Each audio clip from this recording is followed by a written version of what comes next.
We are basically evolutionarily wired to recognize danger.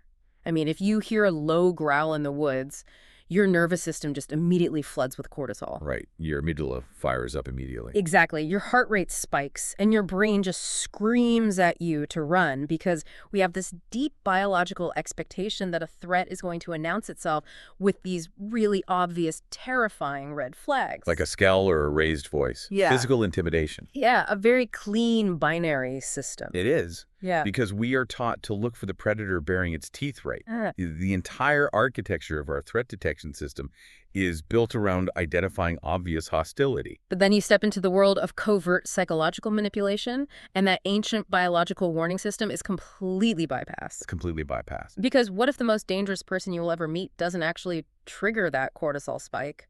What if instead they trigger a massive release of oxytocin?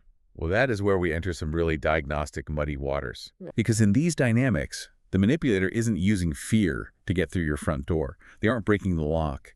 They're using your own empathy as the key to walk right in. Which is such an unsettling reality to confront. It is. From childhood, we're taught that empathy is a universal good, that it's this absolute bedrock of a moral society. But what we are going to unpack today reveals a much darker truth, which is that empathy is just a cognitive and emotional tool. Right. And in the wrong hands, it is a highly calibrated weapon. And that is the jarring paradox we are exploring in this deep dive. How your own kindness, your deeply ingrained decency becomes the exact mechanism that someone else uses to systematically control you. Exactly. We are pulling from a really fascinating stack of sources today for you. We've got clinical psychology literature, the latest trauma and neurological research, behavioral science, and the foundational work of psychotherapist Dr. Susan Forward. Yes, her work is crucial here. And the mission today is to completely dismantle the exact mechanics of covert narcissism and emotional blackmail. Because once you understand the hidden architecture of how this manipulation works, you really start to see it everywhere. You can't unsee it. You really can't. And for anyone listening who has ever felt trapped or confused or just totally drained by a relationship they couldn't make sense of, this might be the moment where you finally realize, oh, wow, that explains exactly what happened to me. Which is why we have to start by completely redefining our understanding of dark personality. Let's start there. Because the traditional clinical view has always been incredibly straightforward. If someone is a narcissist or a psychopath or highly Machiavellian, which is the classic dark triad, the absolute hallmark feature of their psychology is a cold heart. Like, we assume they just fundamentally lacked empathy. Exactly. We assume they just couldn't feel it. Right. That's the stereotype. The cold, unfeeling corporate raider or the callous criminal. But the recent clinical research we are looking at completely upends that stereotype. It absolutely does. I was reading the studies in our sources from psychologists like Dr. Najaham, and they identified this terrifying new psychological subgroup. They call it the dark empath. The dark empath, yes. And when they conducted latent profile analysis on broad populations, the numbers were staggering. They found that nearly 20% of the individuals studied, specifically, I think it was 19.3% in one major cohort, fell into this exact category. And those numbers fundamentally disrupt how we treat interpersonal trauma. How so? Because a dark empath is an individual who possesses all the malicious traits of the dark triad. The grandiosity, the desire for manipulation, the emotional detachment, the absolute need for control. Right, the dark stuff. But they exist alongside highly intact, sometimes even superior empathetic capacities. See, and if we look at how the researchers actually measured this, it wasn't just a simple survey. They combined trait empathy scales with deep dark triad assessments. And the result seems like a massive contradiction.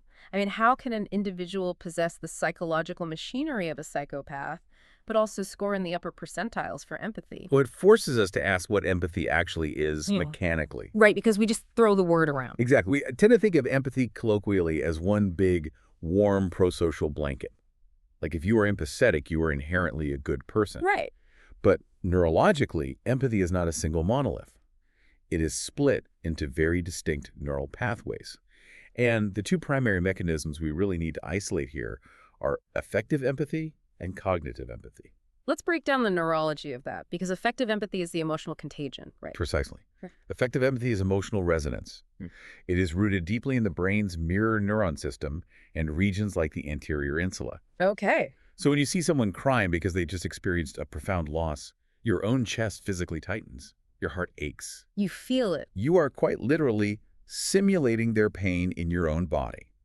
And this biological resonance is the foundational building block of a human conscience. Because you feel their pain, you don't want to cause it. Exactly. You are organically motivated to alleviate it, or at the very least, not to be the cause of it. And then cognitive empathy is an entirely different neurological process. Completely different. Cognitive empathy is largely processed in the ventromedial prefrontal cortex. It is purely intellectual. So it's not a feeling. No, it is theory of mind. It is the ability to understand, predict, and accurately analyze the internal mental state of another human being without necessarily feeling a single drop of their emotional experience. Okay, so if I synthesize what the research is pointing to here, it's like a burglar who has acquired the exact architectural blueprints to your house. Oh, that's a good way to look at it. Right, they know precisely where the security cameras are positioned. They know which floorboard creaks. They know exactly how to bypass the alarm system. That is cognitive empathy. They possess a flawless map of your internal world. But they completely lack the moral hesitation or the emotional resonance that says, I shouldn't rob this person. Exactly. And that lack of a conscience is the deficit in effective empathy. That is a brilliant mechanical analogy. They have the blueprint to your psychological house, but they feel absolutely no guilt about stealing your emotional furniture. Wow. In clinical terms, researchers actually call this state affective dissonance. The dark empath understands your pain perfectly. They can read your micro-expressions. They know the exact origin of your deepest insecurities. But they don't care. Right. Instead of that understanding triggering a biological desire to comfort you, it triggers a calculation.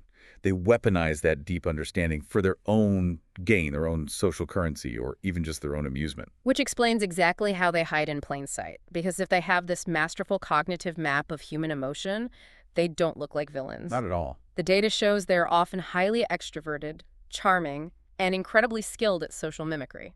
They're chameleons. They use their cognitive empathy to reverse engineer pro-social behavior. They observe what makes people feel safe and validated, and they just simulate it flawlessly. So they play the part. Flawlessly.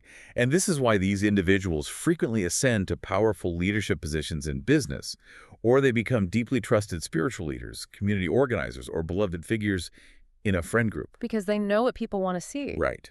They drape their sinister motives in a tailor-made mask of intense social grace. But if they have this perfect cognitive map of our vulnerabilities, they clearly don't use it to attack us on day one. I mean, if they did, we would just run. Of course. So they must use that map to become exactly what we think we need. The sources call this the grooming phase, but what it really is the manufacturing of the soulmate illusion. The illusion of the soulmate is absolutely their most potent mechanism of capture. And they execute this through a highly effective psychological tool called mirroring. Right. Yes. Because the dark empath has that high cognitive empathy. They study you with this intense predatory focus.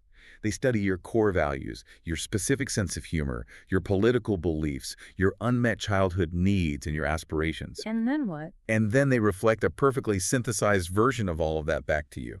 It's almost like an aggressive alignment. Like if I mention offhandedly that I've always felt misunderstood by my family because I value art over financial success, suddenly they share that exact same existential struggle. Exactly. Or if I say my dream is to eventually move to a quiet cabin in the Pacific Northwest, they immediately pull up real estate listings in Oregon and say, wow, I've been dreaming of that my entire life. Yes, and the language they use is highly intentional. You will constantly hear phrases designed to induce a sense of destiny. Like we were meant to be. Right. Things like, I feel like I've known you my whole life, or I've never been able to be this honest with anyone before, or we are so alike, it actually scares me. They will invest massive amounts of time, energy, and sometimes financial resources to make your reality overlap completely with theirs. It creates a synthetic, hyper-accelerated feeling of intense chemistry. But the mirroring is just the foundation, right? Because the sources highlight an even more manipulative tool they use to really solidify that bond, which is fast vulnerability. Yes, fast vulnerability is how they completely bypass your logical defenses.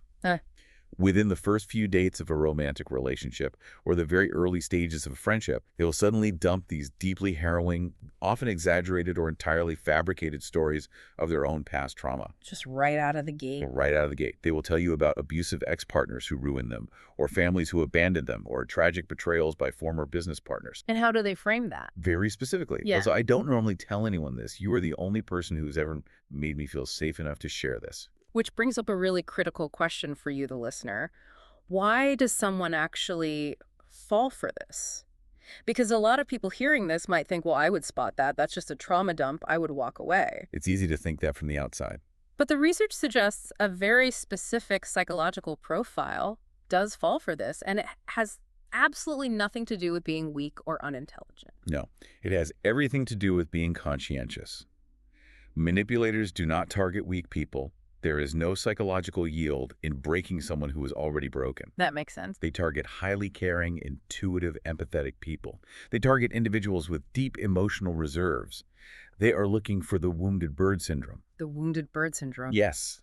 As a highly empathetic person, when someone presents you with this profound bleeding vulnerability, your evolutionary response, your kin selection instinct, is to nurture and protect them. You literally feel special for being the one they selected to trust. Exactly. And the psychological trap is that by sharing these fake vulnerabilities, the manipulator is actually hacking your nervous system. Yeah. When you comfort someone in distress, your brain releases oxytocin, which is the mammalian bonding hormone. Yeah. Your nervous system literally wires itself to feel safe with them. You begin to feel personally, morally responsible for their healing process. That is a devastating realization. The covert manipulator isn't exploiting your flaws initially. They are exploiting your greatest strengths. Your best qualities, yes. Your compassion, your decency, your inherent desire to heal the world around you, those become the exact hooks they use to reel you into the dynamic. And they harvest all of this deep, confidential information about your soul during this grooming phase. You truly believe you have found your person, the one who finally sees you. But then it changes. But once that oxytocin bond is secure and they know you are all in, the entire architecture of the relationship shifts, the mask begins to slip, because maintaining that level of synthetic mirroring requires an immense amount of cognitive energy. And when the mask slips, we enter the territory defined by the renowned psychotherapist, Dr. Susan Forward, the FOG. The FOG, yes. It is an acronym that stands for fear, obligation, and guilt. And it is the fundamental architecture of emotional blackmail. But why does this sudden shift happen? Why does a dark empath go from being your ultimate validator to an emotional blackmailer? What is the hidden mechanical need driving that behavior? It comes down to a profound lack of internal structural integrity. Covert narcissists and dark empaths possess a deeply fragile, false sense of self. So they're empty inside. Exactly. Beneath the charm, they experience a constant churning emptiness and a terrifying lack of internal control. Because they cannot organically soothe their own internal pain or regulate their own self-esteem, they must relentlessly control their external environment, which means controlling you to stabilize themselves. So they use you as a regulator. Yes. Yeah. If they can dictate your emotional state, if they can make you jump when they say jump, they experience a fleeting sense of omnipotence and safety. So the emotional blackmail isn't just cruelty for the sake of cruelty. It's a structural requirement for their psychological survival. It is their survival mechanism. Susan Forward's work outlines 4 distinct profiles of these emotional blackmailers. We really need to dwell on each of these because identifying the specific operational mechanics of these profiles is how you can actually map this onto your own life. Let's start with the most overt one, the Punisher. The Punisher operates almost exclusively on the fear aspect of the FOG. They use explicit threats, intimidation, and visible anger to enforce compliance. The language is commanding, transactional, and designed to induce an immediate panic response in your nervous system. Give me a real-world scenario of how the Punisher operates. Let's say you're offered a promotion at work that requires you to travel 1 weekend a month. Okay. A supportive partner would celebrate this. The Punisher will immediately perceive your independence as a threat to their control. So they will say, if you take that job and leave me alone on the weekends, I'm filing for divorce. Or in a family dynamic, a parent might say, if you spend Thanksgiving with your in-laws instead of us, we will cut you out of the will and you'll never see us again. They make their rage highly visible and use it as a blunt force weapon to force you into submission. That is terrifying, but as you said, it's blunt force, it's overt, you can see the threat coming. The second profile, however, is significantly more insidious, and it preys directly on the empathetic nature of the victim, the self-punisher. Yes, the self-punisher is masterful at emotional hostage-taking. Instead of threatening to hurt you, they turn the threat inward. They weaponize their own well-being. So they threaten themselves. Yes, they'll say things like, if you leave me, I'll hurt myself. I can't go on living if you take that job. If you don't answer my text right now, I'm going to relapse. Okay, I have to push back here because this is where the line gets incredibly blurry for highly compassionate people. If someone says, I want to end my life if you leave, isn't that just a human being in the middle of a severe mental health crisis? I mean, how do we definitively categorize that as manipulation rather than a genuine cry for help? That is the exact friction point where so many empathetic people get hopelessly trapped. Ugh. We have to look at the mechanical timing and the ultimate goal of the behavior. The timing. Yes, a genuine mental health crisis is a cry for support. The person is drowning. They want to heal. And crucially, they're usually receptive to professional intervention. If you say, I am calling a crisis hotline or taking you to the hospital, they might be scared, but they are seeking stabilization. And the self-punisher. The self-punisher uses vulnerability strategically to enforce a boundary violation.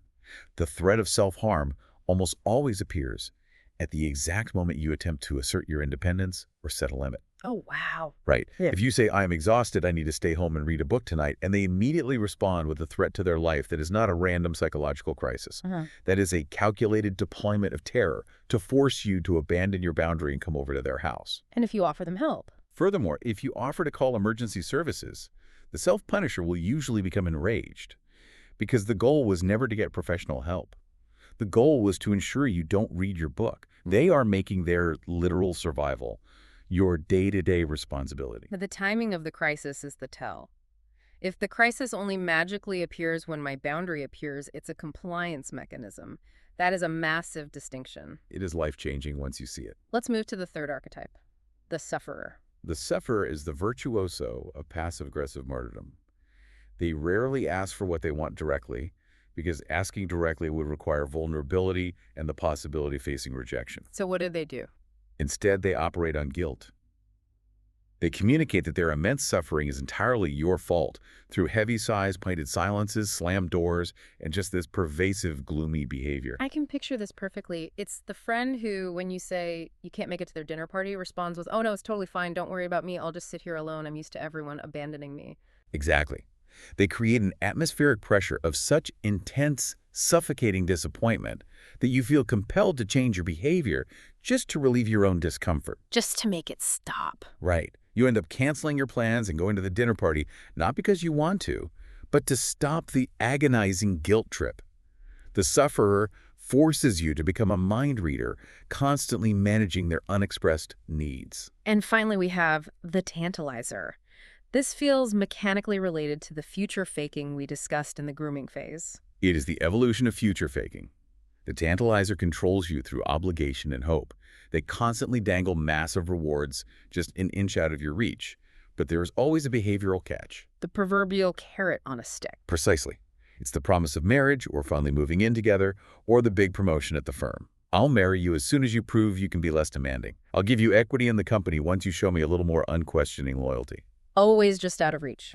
Always. They keep you exhausted, working endlessly to please them, practically and emotionally invested in a future that they have absolutely no intention of ever delivering. Because the moment they give you the reward, they lose their leverage. If someone is caught in this FOG dealing with a punisher, a sufferer, or a tantalizer, what is actually happening to the victim's psychology over time? Because this doesn't sound like one massive explosive event. It sounds like a chronic condition. It is a chronic psychological erosion. Yeah. Susan Forward outlines a 6-stage cycle that plays out on a loop. Demand resistance, pressure, threats, compliance, and repetition. Okay, walk me through the loop. The manipulator makes a demand. You naturally resist because it violates your boundaries. They apply the FOG. You feel the terror, the guilt. So you eventually comply just to keep the peace and lower the tension. Right. And then the cycle resets and repeats. I often hear the metaphor of water wearing down a rock for this, but I don't think that captures the mechanical violence of it. It's more like compressive fatigue and engineering. Impressive fatigue. I like that. Yeah, it is not one massive dramatic blow that causes a steel bridge to collapse. It is 1,000 tiny, invisible microfractures applied to the exact same structural stress point every single day for years. On the outside, the bridge looks totally fine, but internally, the structural integrity is yielding. That is exactly what happens to the human identity in the relationships. Every single time you compromise your own needs, silence your own intuition, or abandon your own reality to soothe the manipulator, you apply a microfracture to your sense of self. You start breaking down. You start out as a solid structure, strong and grounded, but over months or years of this cycle, the compressive fatigue takes over. You shrink.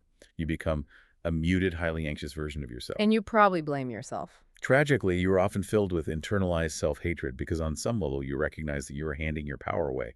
But the mental fog is so thick you simply cannot figure out how to stop the cycle. And that leads us to a truly mind-bending curiosity gap in the clinical literature.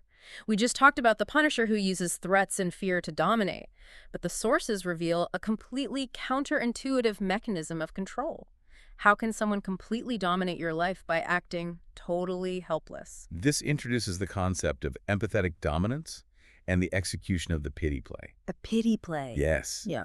We are culturally conditioned to associate dominance with alpha traits, right? Loud voices, physical aggression, institutional power, or financial leverage. But covert relational manipulators have discovered a loophole in human psychology. What's the loophole? In a highly empathetic prosocial society, the person who appears to be suffering the most holds a unique, almost untouchable form of moral leverage. I want to bring up the research from the Minnesota Department of Corrections that was in our stack because it is staggering. They were studying highly antisocial individuals, people with severe criminal thinking patterns, and they expected to find that these individuals controlled their victims primarily through physical intimidation and fear. Which is the logical assumption. Right. But they found the exact opposite. They found that these antisocial individuals primarily controlled others by playing the victim. They only resorted to fear and intimidation when the pity play failed to get them what they wanted. It is a profound evolutionary hack. When a human being cries or portrays themselves as profoundly injured or helpless, it literally bypasses the critical thinking centers of the observer's brain. Wow. It triggers that ancient evolutionary drive to nurture. We are biologically wired to protect the weak of our species. The dark empath knows this intuitively. By eliciting your pity, they grant themselves a psychological free pass to systematically violate social contracts. Because you can't hold someone accountable if you're busy feeling sorry for them. Exactly. You won't confront someone for stealing money from your shared bank account or for lying to you about where they were last night if the moment you bring it up, they collapse into tears and say their childhood trauma is acting up. Or their dog died. Or they're having a panic attack. The pity play acts as an impenetrable shield against accountability. This aligns perfectly with a behavioral framework the researchers call communal narcissism. Because when I hear the word narcissist, I think of the grandiose archetype. The scary type, yes. The person obsessed with their Rolex, their sports car, their physical appearance, constantly bragging about how much better they are than everyone else. The grandiose narcissist is easy to spot because their ego is tied to material superiority. The communal narcissist is vastly different and arguably much more dangerous because their ego is tied to moral superiority. Moral superiority. A communal narcissist doesn't boast about their wealth. They boast about their selflessness. They genuinely believe they are the most caring, giving, empathetic person on the planet. Like the community organizer who runs themselves ragged but constantly reminds everyone that the charity would collapse without them. Or the family member who insists they are the only one holding the family together. Exactly. They see things like, I am the only one who truly cares about this neighborhood. Or, no one sacrifices as much for their children as I do. And this mindset leads directly to a behavior known as virtuous victim signaling, or VVS. Break down the mechanics of virtuous victim signaling. Virtuous victim signaling is when an individual broadcasts their fabricated or highly exaggerated suffering to a wide audience in order to extract resources, attention, and compliance. But the key is that they frame their suffering as proof of their moral purity. Okay, give me an example of what that sounds like. They will say, I am always exhausted because I care so much about others. Or people constantly take advantage of me because my heart is just too big and forgiving. So their pain makes them better than you? Yes. They construct a narrative where their suffering elevates them above the rest of us morally. And because they view themselves as morally superior, they subconsciously believe the normal rules of reciprocity and fairness do not apply to them. Mm. They believe they are owed absolute compliance because of how much they suffer. Okay, I have to play devil's advocate here for the listener, because this is the terrifying part of learning this psychology. It is scary. If I am in a relationship or I have a close friend and they are crying, saying they've been wronged, or they're in deep distress, how do I possibly know if I am looking at real, authentic human pain or a highly calculated pity play? I mean, I don't want to become a cold, paranoid, unfeeling person just because I'm terrified of being manipulated by a dark empath. That is the most crucial question we can ask. Uh-huh. How do we test for authenticity? And the clinical distinction is actually incredibly clear once you understand the mechanics. Okay, what is the distinction? Real pain. Genuine human distress can sit comfortably beside a real request. And most importantly, real pain can survive a boundary. Okay, walk me through what that actually looks like in practice. Let's say a good friend is going through a devastating breakup. They are crying on the phone at midnight, totally distraught. You say to them, I love you so much and I desperately want to support you through this, but I have a critical presentation at work at 8 a.m. and I absolutely have to go to sleep right now. Can I come over tomorrow at noon and bring lunch? Which is a completely reasonable boundary. Yes. A person experiencing genuine, authentic pain will say, oh my gosh, I'm so sorry. Yes, please go to sleep. Good luck in your presentation. Yeah. Thank you for listening to me. Let's talk tomorrow. So their pain is still there. They were still suffering, but they have the cognitive flexibility to respect your autonomy. Exactly. Their distress does not override your right to exist. Now, what happens if you set that exact same boundary with a manipulator executing a pity play? The pity play shatters. It shatters instantly. A pity play cannot survive the word no because the entire functional purpose of the performance was to erase your ability to say no. Wow. If you set that boundary with a dark empath, the profound sadness will immediately morph into vicious anger. The tears will vanish, and they will deploy a tactical response known clinically as DARVO. DARVO, deny, attack, reverse, victim, and offender. Precisely. The second you assert your boundary, they deny that they were asking for too much. They'll say, I literally just asked for 5 minutes of your time. You're exaggerating. Right. Then they attack your character. You are incredibly selfish. You only ever care about your stupid job. You have no empathy. And finally, they reverse the victim and offender. So suddenly you're the bad guy. Suddenly, you are the cruel abuser for abandoning them in their darkest hour of need, and they are the innocent victim of your sociopathic negligence. In a matter of seconds, the performance of helpless suffering flips into a mechanism of absolute punishment. That immediate pivot from tears to rage is the definitive proof that you are dealing with a pity play. Real pain can survive a boundary. That is a massive paradigm shift. It is a foolproof litmus test for authenticity. But what happens when the manipulators figure out we are using these tests? Because reading through the analyses of modern relationship dynamics, it's clear that manipulators are upgrading their software. They absolutely are. As clinical psychology and mental health awareness become highly mainstream, which is fundamentally a wonderful thing for society, these manipulators are stealing the vocabulary of healing and weaponizing it to inflict harm. It is one of the darkest evolutions in modern human behavior. We are seeing clinical terminology words like gaslighting boundaries, toxic narcissist, and trauma dumping being completely stripped of their scientific meaning and weaponized as tools of semantic manipulation. Semantic manipulation. Yes, the dark empath loves therapy speak. Using clinical language gives them the ultimate high ground. It makes them sound objective, healed, authoritative, and untouchable. Let's dissect the semantic drift of the word boundaries, because this word is everywhere online right now and it is being horribly misused. A boundary in a clinical sense is a personal limit. It is a protective fence around my own yard regarding my own behavior right. Exactly. A healthy boundary dictates what you will do in response to a stimulus. Will not answer work emails after 8 p.m. Or if you continue to yell at me and call me names, I'm going to leave the room. It is an internal locus of control. It is protective. But the dark empath twists this completely. They use the sacred word boundary as a linguistic Trojan horse to smuggle in a demand to control your behavior. Yes, they externalize it. They will look at you and say, my boundary is that you aren't allowed to be friends with your ex. Or my boundary is that you have to share your real-time location with me 24/7. Or what you wear. Right. My boundary is that you cannot wear that outfit in public. Those are not boundaries. Those are rules. Those are coercive demands and controlling ultimatums disguised in the unimpeachable language of therapy speak. And you can't argue with it. But here is the trap.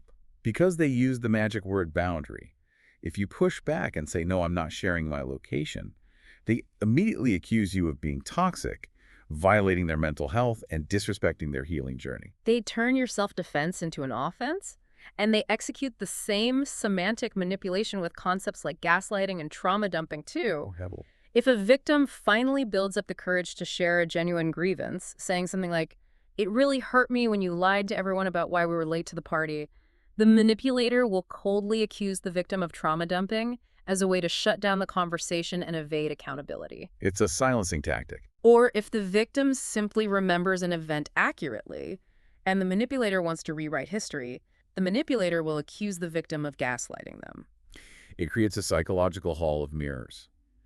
You are constantly playing defense against clinical accusations.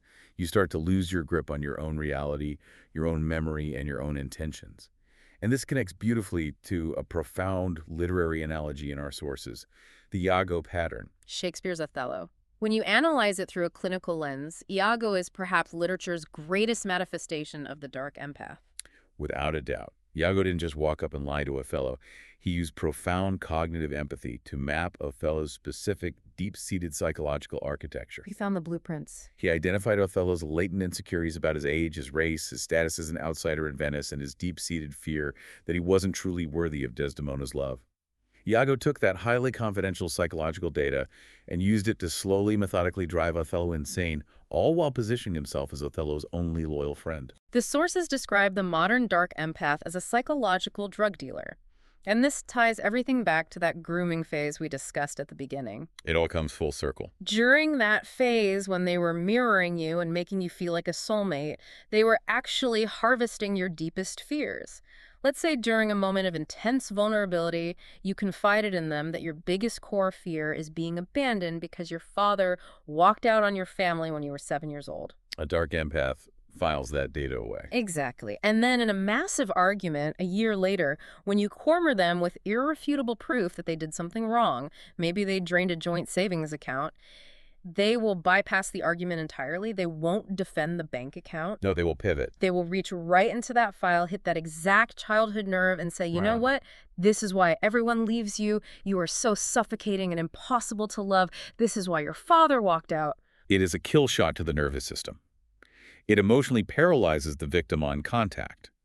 The argument about the bank account vanishes, and suddenly the victim is crying, apologizing, and begging the manipulator not to leave. Which is exactly what they want. The deeper mechanical lesson here is about who holds the power of interpretation. The dark empath positions themselves as the ultimate objective expert on your own mind. They convince you that your totally normal reactions to their abuse are just your unhealed trauma talking. So they write your reality for you. They interpret your reality for you. They create an intense, suffocating emotional dependency, convincing you that your mind is deeply broken and that no one else in the world could ever tolerate your complexities the way they do. You become trapped in a trauma bond centered entirely around the illusion that you're finally understood. If someone is existing in this hall of mirrors, if their reality is constantly being twisted, their empathy weaponized against them, and their deepest insecurities used as ammunition, what is actually happening to their physical body? Because reading the neurobiological research in our stack, this is not just an emotional struggle. It is a literal hijacking of the human nervous system. That is scientifically accurate. We have to look at the endocrinology of the trauma bond. Okay, let's get into the biology. The cycle we've mapped out today, the grooming, the FOG, the pity, plays the weaponized therapy speak, operates on a behavioral schedule known as intermittent reinforcement. Intermittent reinforcement. They alternate periods of extreme kindness, deep understanding and mirroring, with sudden periods of extreme cruelty, cold withdrawal, and punishment. Which is the exact same behavioral mechanism that makes a slot machine in a casino so incredibly addictive. You never know when the payout is coming, so you just keep pulling the lever. Yes, and neurologically it creates a peptide addiction in the brain that is structurally identical to substance abuse. Your brain's HPA axis, the hypothalamic pituitary adrenal axis, becomes completely dysregulated. What happens when it dysregulates? When the manipulator attacks you or withdraws, your brain is flooded with cortisol. You are in agonizing emotional pain. When they finally decide to be nice again, your brain gets a massive rushing spike of dopamine and oxytocin. Your brain starts to incorrectly associate relief from pain with love and safety. You become chemically addicted to the cycle of being broken down and put back together. What does that look like for the victim on a Tuesday afternoon? Like, what is their day-to-day physical reality? The victim develops chronic hypervigilance. You often hear victims describe this as walking on eggshells, but that phrase is too mild. It doesn't capture it. No, it is a state of perpetual physiological panic. Your amygdala, the brain's threat detection center, gets stuck in the on position. Because the threat is unpredictable, your brain is constantly scanning the environment, burning massive amounts of caloric energy. You are studying the manipulator's micro-expressions, analyzing the punctuation in their text messages, listening to the exact velocity with which they close a cabinet door, trying desperately to predict and prevent the next emotional explosion. Just living in pure terror. Because you are constantly flooded with stress hormones, the biological toll is devastating. Victims experience chronic fatigue, severe digestive issues, autoimmune flare-ups, memory loss, and a complete dissolution of their physical vitality. The body is keeping the score of the psychological warfare. So how does a human being possibly break free from this? Because the manipulator has set the board so flawlessly, they've weaponized your empathy, they've played the victim to avoid accountability, they've used clinical therapy speak to objectively prove that you are the toxic one. The trap is perfectly set. They've convinced your mutual friends, your family, and perhaps most tragically, they've convinced you that you are the bad guy. How do you escape a cage when the manipulator holds the keys to reality? You have to embrace a concept that modern psychology and increasingly popular culture is calling the villain era. The villain era. I absolutely love this framing. Let's unpack the philosophy behind this. When you finally understand the mechanics of the FOG and you decide to break the trauma bond, when you set a real immovable boundary, when you say no to the pity play, or when you finally pack your bags and walk away, the dark empath is going to realize they have lost control. And they panic. And they will immediately attempt to destroy your reputation. They will deploy the FOG publicly. They will run a smear campaign. They will call you selfish, delusional, dramatic, ungrateful, crazy, and abusive. They will cast you as the ultimate villain in their fabricated story. And for a highly empathetic, conscientious person who prides themselves deeply on being kind and understanding, being publicly labeled a villain is their absolute worst nightmare. It triggers all of that conditioned guilt. Exactly. The guilt trap is the manipulator's final desperate weapon. Yeah. They are using your deep desire to be a good person against you, twisting your kindness into an eternal obligation to tolerate their abuse. Wow. But the transformative, life-altering insight for you today is this. Empathy should never cost your peace. In the upside-down funhouse mirror reality of a covert narcissist, your freedom looks like destruction to them. Because you are destroying their mechanism of control over you. By leaving, you are dismantling their psychological infrastructure. Yes. The hard truth you must accept is that you can be the kindest, calmest, most patient, most compassionate version of yourself, and they will still paint you as the villain because your healing exposes their harm. Right. The deeper lesson of the villain era is giving yourself radical permission to be the bad guy in someone else's delusional narrative. Being cast as the enemy by a manipulator doesn't make you an enemy. It is actually the first critical necessary step toward your liberation. You have to let them hate you. You have to reach a point of cognitive security where you are willing to look at their smear campaign and say, fine, let them think I'm the villain. I'm choosing my peace over their perception. Let them think I'm the villain. That is incredibly powerful. It is a complete paradigm shift for the people pleasers, the empaths, and the fixers listening to this. It removes the manipulator's final point of leverage. It's the only way out of the FOG. You have to stop trying to control their perception of you. Stop trying to prove you are a good person to someone committed to misunderstanding you, and simply take back control of your own reality. We have covered an immense landscape of human psychology today. We've pulled back the curtain on the mechanics of the dark empaths, those individuals who hold the cognitive blueprints to your mind but lack the effective moral compass to protect it. We covered a lot of ground. We've decoded the structural architecture of the FOG fear, obligation, and guilt. We've seen how manipulators use empathetic dominance, the pity play and virtuous victim signaling to bypass our critical thinking and hijack our evolutionary drive to nurture. We've dissected the semantic manipulation of weaponized therapy speak and how they act as psychological drug dealers to keep you trauma bonded. And finally, we've explored the devastating biological toll of intermittent reinforcement and the absolute liberating necessity of embracing your villain era to finally break free. The overarching takeaway I want you to hold on to is that you now possess the vocabulary to see the invisible cage. Manipulation relies entirely on remaining unseen and unnamed. Once you name it, you disarm it. Once you can name the tactic, once you can say that's a pity play or that's a twisted boundary, it loses its power over your nervous system. Empathy is meant to be a bridge of reciprocal connection between two whole, accountable people. It is never meant to be a tool for one person to systematically dismantle another. It is a profound realization. But before we sign off, there is one final, incredibly provocative thought buried in our source stack that we absolutely have to share. We have spent this entire time analyzing human manipulators. But the systemic analysis in our research points toward the future, and frankly, the implications are chilling. Yes, this is the frontier of behavioral science. We discussed how human manipulators perform unconscious A/B testing in relationships. They try out a tear, they try a heavy sigh, they try a burst of anger, just to see which specific emotional display extracts the highest level of compliance from your specific nervous system. Right, we talked about that trial and error. Now, I want you to imagine what happens when artificial intelligence learns to mimic this exact manipulative behavioral architecture. Oh, wow. We are talking about algorithms executing the dark empath playbook. Precisely. As AI systems and large language models become exponentially more advanced, they're being aggressively optimized for simulated empathy. They're being trained on billions of data points of human interaction to learn how to read our emotions, mirror our vulnerabilities, and respond in ways that rapidly build deep synthetic trust. That is terrifying. We are rapidly approaching an era of automated algorithmic emotional profiling at a massive societal scale.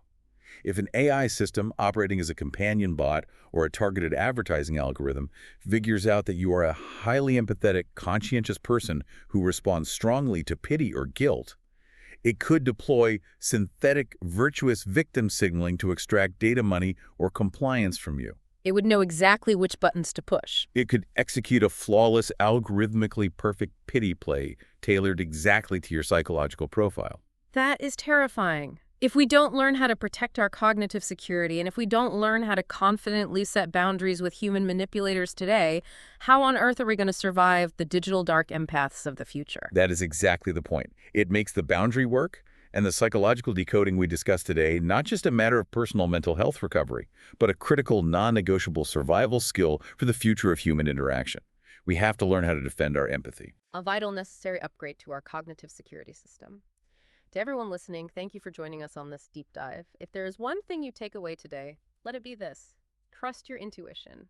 If the empathy in a relationship feels like a one-way street leading straight into a cage, you have absolute permission to turn around and walk away. Protect your peace, even if it means being the villain in their story. Because when you finally step out of the muddy waters of manipulation, your reality is finally yours again.